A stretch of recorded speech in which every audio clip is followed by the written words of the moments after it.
Hey, what is up guys, it is Card Shuffler 99 here, and today I'm going to be revealing for you guys Ben Hart's audition magic trick that he performed on Britain's Got Talent just a couple hours ago. If you guys haven't seen the performance, make sure you guys go check that out for yourself. We will link it down below, and then you can come right back here and learn how it's done. Alright guys, don't forget to enter to the giveaway. Just like the video, subscribe to the channel, comment something in the comment section below, and make sure you guys have your post notifications turned on. We're going to be giving away $10 Amazon gift cards. That's $100 worth of Amazon gift cards. And we're also going to give away 5 Monarch decks of cards by Theory 11. Be sure to enter into that giveaway. Once again, all the info will be down in the description if you guys want to check that out. Also, if you guys want to check out our Amazon affiliate link, if you want to purchase anything from Amazon, sign up for a free trial of Amazon Prime, Twitch Prime, Amazon Music, anything like that, be sure to use our affiliate link down below in the description. Anyway guys, let's get into the reveal. So really quick, what I'm going to do is I'm going to break down exactly what he did in his routine. So let's go ahead and recap what happened in the trick. So let's look back really quick, and what he's going to start by doing is he's going to have a jar of little slips of paper that supposedly audience members wrote down different words and gave it to him prior to the trick starting. So that's how he's going to start out. He's going to take out a fan. He's going to pretend that he's waving the fan around, and one of the pieces of paper will stick to the fan, and then that's going to be their selection. It says egg on it. He then takes the paper, puts it on the fan. He's going to bounce it up and down and watch the paper transform into an egg. From there, he's going to toss a paper airplane into the audience. That audience member is going to open the paper up, and it's going to be basically a seating chart of the entire venue. She's going to get a Sharpie, just like so, and she's going to take the paper, go behind her back, make a dot on the piece of paper anywhere she wants. It's going to be on a random seat. That person goes up on stage, gets into this little pod chamber, and as the curtains go down, with a snap of a finger, she appears on the other side in a different chamber. So that is the entire trick. So let's learn and break it down. How is this going to be done? So the first thing that you guys need to know about the trick is that he's going to use 2 principles, and these are both going to be forces. So the first force is going to consist of the fan. Now, the piece of paper that says egg on it was actually already stuck to the fan prior to him waving the pieces of paper around and like using the fan to blow the pieces of paper up in the air, okay? So that is how he's going to force the first one. As he pours them out of the jar, he's going to wave the fan, but the piece of paper that says egg is actually already stuck onto the fan. So once he literally puts it back down, he only shows you one side of the fan, obviously, and then when he puts it back down, at that point, you would see that one of the pieces of paper was stuck to it, and that one would say egg, right?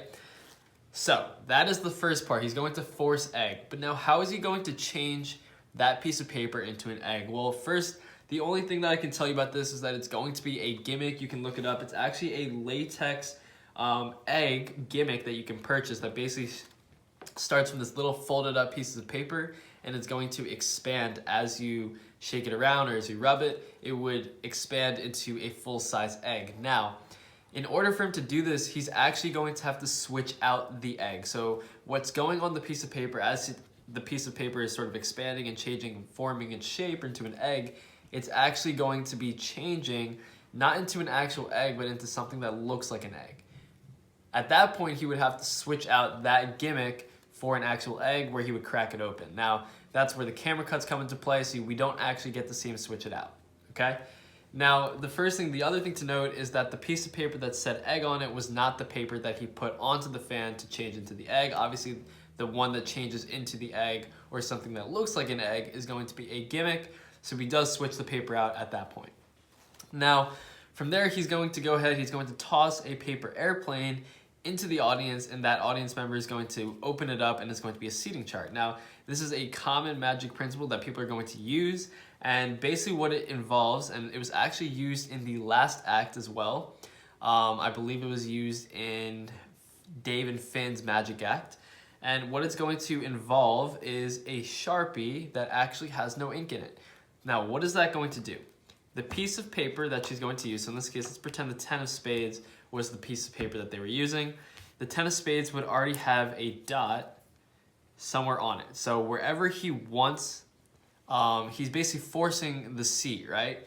So whichever seat he wants to force, he's going to put a dot on it prior to the trick starting. And the Sharpie that she gets actually has no ink in it, so no matter where she touches or where she makes a dot, it's not going to make a mark. So once they take the piece of paper, you go behind the back, make a dot. And no matter where that dot is made, it's always going to be the one dot that was made prior to the trick, because the actual marker has no ink whatsoever. So no matter what she does, she's not actually going to be making a mark anywhere on that piece of paper. It's just going to be a force. Now, this is where we come to the girl or the woman that's sitting in that designated seat, the seat that Ben Hart wanted to force. And she's actually, at this point, she's basically just a stooge, okay?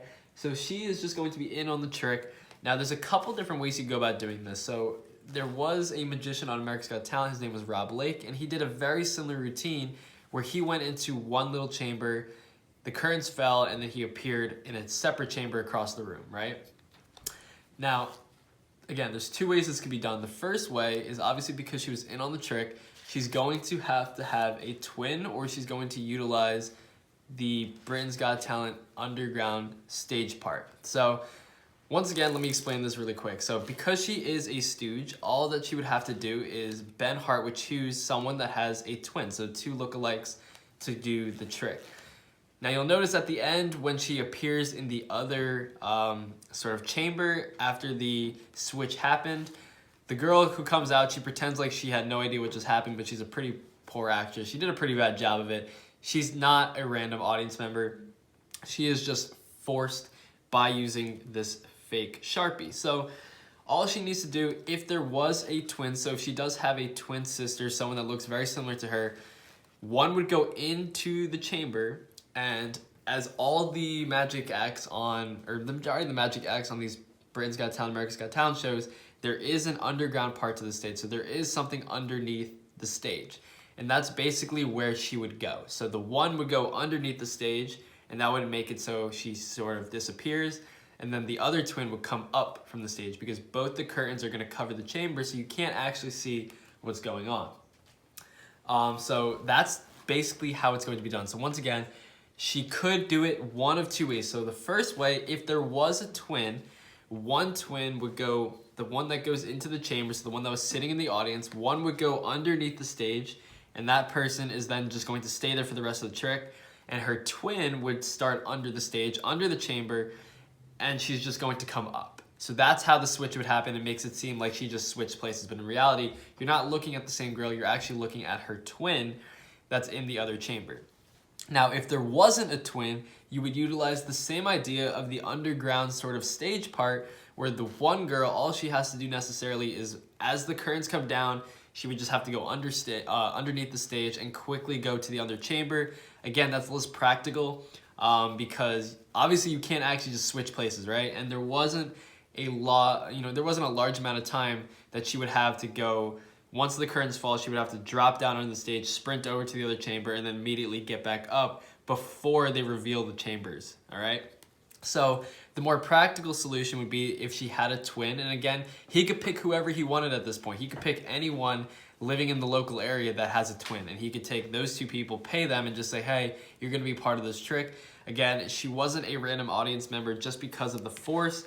We've seen this too many times before. There's no reason why you would have to take a Sharpie and make someone make a dot behind their back unless the Sharpie was a dud Sharpie or a dead Sharpie, meaning it had no ink at all. That's how she's going to force the seat. The person sitting in the seat, once again, is going to have either a twin. If not, it is a little less practical, but it could work both ways, and that's how that part of the trick is going to be done. So once again, guys, we're just going to recap one more time. The basic idea of the trick here is going to revolve around two main forces. The first force is going to be the force with the fan, where the piece of paper is already stuck to the fan. So no matter which piece of paper falls on the fan, it's just one stuck to the fan already. And that's going to be that part of the trick. All right, guys, that is pretty much it. Besides that, he's just going to use the Sharpie part of the trick, and that's just going to be a dead Sharpie. Okay, once again, I think the first time I actually saw this sort of force was back with Jay Sankey. He did a trick with a clock, and basically the person was told to put the Sharpie, go behind their back, make a dot in the middle of the paper, and then just drag outwards at that point. That was how that trick was supposed to be done.